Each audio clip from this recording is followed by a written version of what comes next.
great to be here today and to see so many people in the room. So Kevin is kindly going to be my clicker because I haven't got one, so I hope it'll all match up okay. So I'm the director of We Own It. We're a campaign that makes the case for public ownership broadly. We work with lots of different campaigns, and we argue that privatisation in general tends to increase costs, reduce quality, and means that accountability goes right out of the window. Now, I'd like to talk today about 5 rather grey-looking men who I think will help us to just get a sense of the year ahead and the challenges that we face. And these men are not representative, is one of my main points, and I'm going to be highlighting how public opinion is very much against what they're doing on almost all fronts. So let's start with the first one. Anyone know who this is? Boom, very good. So he wrote a book in 1988 called Privatising the World, and he's now in the Cabinet Office doing just that. So in 2011, they released a paper called Open Public Services. It's a government initiative to open up public services, which really is, another way of talking about privatisation. So they've done a rebrand since the 1980s, and they're looking much better, but it's the same old policies. And what we've seen is that under the coalition government, local government outsourcing doubled. So their rebrand is working. But the public doesn't support this. So if you ask the public a whole range of questions about what they want to happen to their public services, they don't buy any of this. They want to see services run in-house, they want to see transparency, they want to see accountability. They don't like companies like G4S and Serco running their services. And actually, switch to the next slide. So these are our protests outside the AGM of Serco. And actually, Rupert Soames, who runs Serco, turned up and saw us. And it was very good for him. He did stop and have a chat, but I don't think he was too happy. So it's not just the public, though. Local authorities are starting to look at this trend of outsourcing, and they're saying, well, is this really working for us? Maybe we'd save money if we brought services in-house. Maybe we'd actually increase our flexibility that way, especially when the government is cutting so many services. And what we've seen is that in Cumbria, a Conservative authority is looking again at outsourcing, and they're starting to say, maybe this isn't the way forward. So moving on to our next man. We all know him, and Jeremy's covered his policies extensively. So in 2015, he was responsible for the biggest asset sale that this country has ever seen.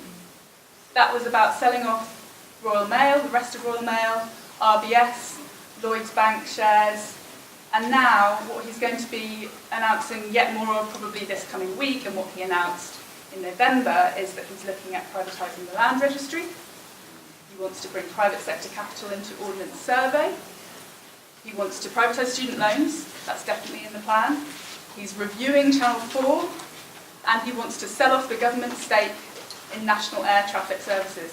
Now, some of these things might sound quite obscure, but actually they're all vitally important public assets that we all use in different ways every day. So let's just switch to the next one.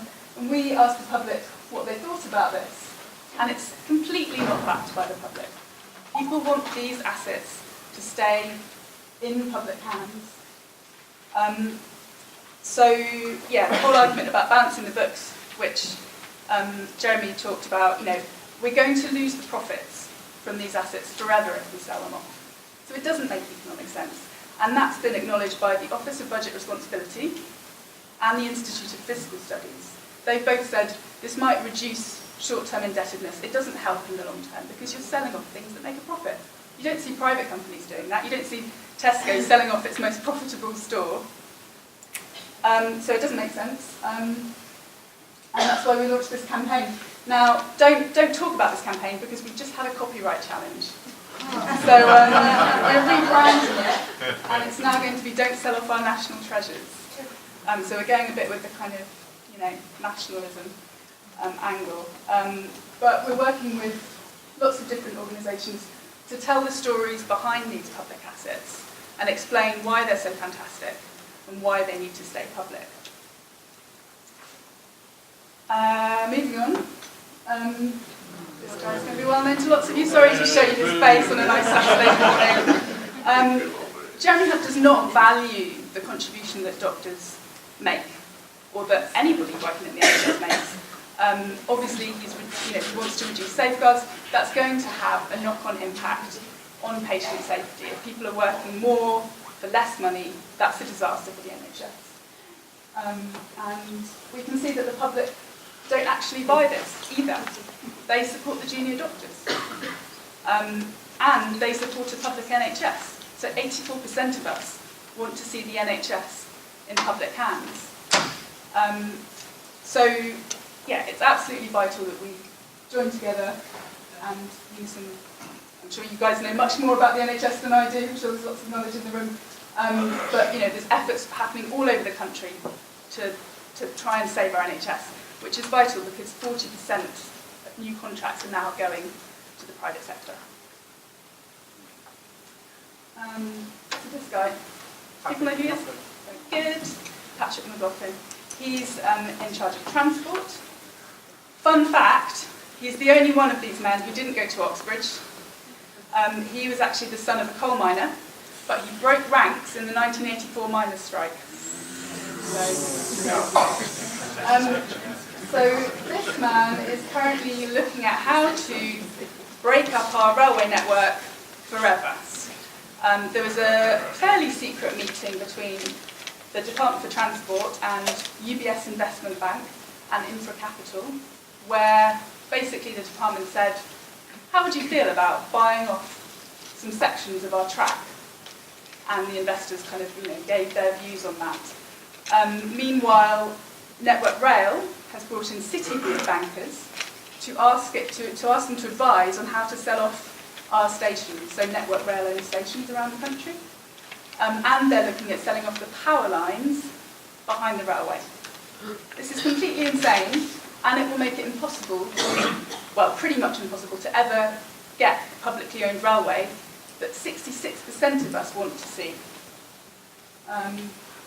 People don't want Network Rail to be privatised. Obviously, Network Rail is not a perfect institution, but it does belong to us. We can improve it, and it does maintain a network, which is what the railway has to be.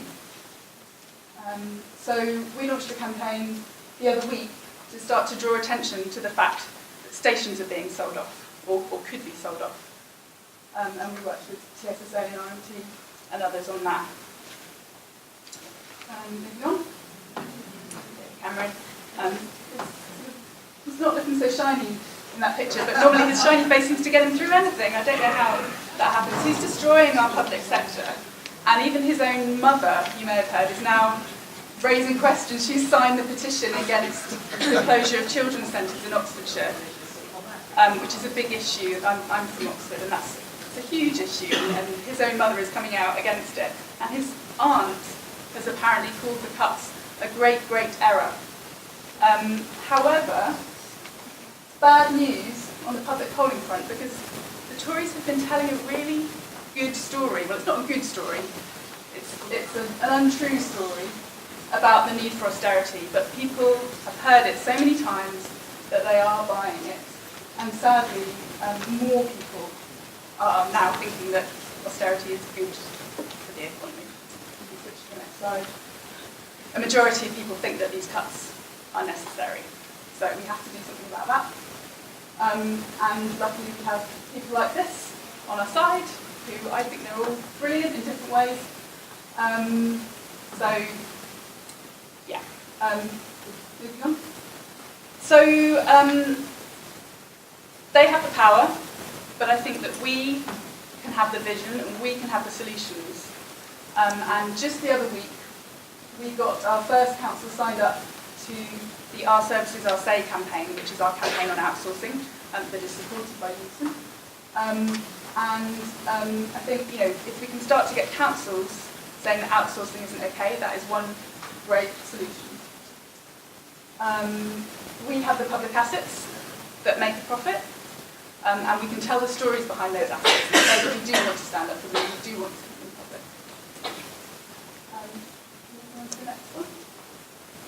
We have huge public love for the NHS, and we believe in it. Most people in this country believe in the NHS, despite everything that they've been told, despite all of the cuts, all of the privatisation that's starting to happen. We do believe in it, so we have that. And we have alternatives, and we know that public services could be better if they were publicly owned. We know that they could save us money, that they could be better quality, that they could be more accountable, and we can tell those stories and present those alternatives. Because actually, the evidence is on our side. Their ideology isn't on our side, but the evidence is. And so, what I want to say is, I think if we can just all work together on this, if we can strategize together, then we can win. It is really tough because they do have the power, but I think we need to take them on. So I'm looking forward to today and talking with you more about how we tackle these 5 grey men and what we do about them. Thank you.